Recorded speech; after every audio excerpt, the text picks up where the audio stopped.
31st night খ্রিস্টানদের রেখে যাওয়া এই অপসংস্কৃতি কোনো মুসলিম উম্মাহ পালন করতে পারে না। মুসলিম উম্মার আদর্শ অনুকরণ হচ্ছে রাহমাতুল লিল আলামিন। মুসলিম উম্মার আদর্শ অনুকরণ হচ্ছে সাহাবায়ে কেরাম। মুসলিম উম্মার আদর্শ অনুকরণ হচ্ছে তাবেঈন। মুসলিম উম্মার আদর্শ অনুকরণ হচ্ছে আইম্মায়ে মুজতাহিদিন।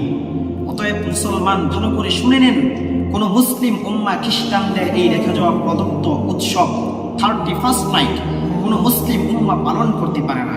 মুসলমানের উৎসব হচ্ছে ঈদুল আজহা, ঈদুল ফিতর। কোন মুমিন বান্দা 31st নাইট পালন করতে পারে না। এই 31st নাইটের ইতিহাস মুসলমান জানেন। 800 খ্রিস্টাব্দে খ্রিস্টানদের একজন দেবতা ছিল জানুস নামক। সূচনালক নয়, ওই জানুস নামক দেবতা থেকে নামকরণ করা হয়েছে জানুয়ারি মাস।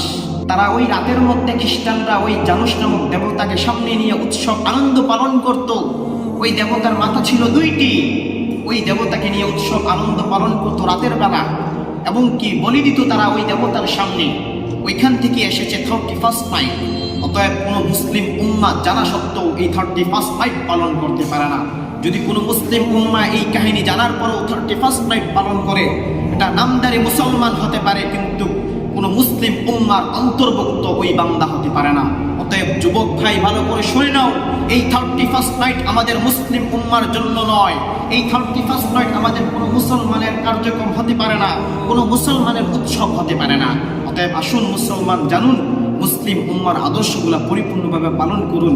এই অপসংস্কৃতিগুলা, এই 31st নাইট খ্রিস্টানদের উৎসবগুলা আমরা সমাজ থেকে দূর করে দেই।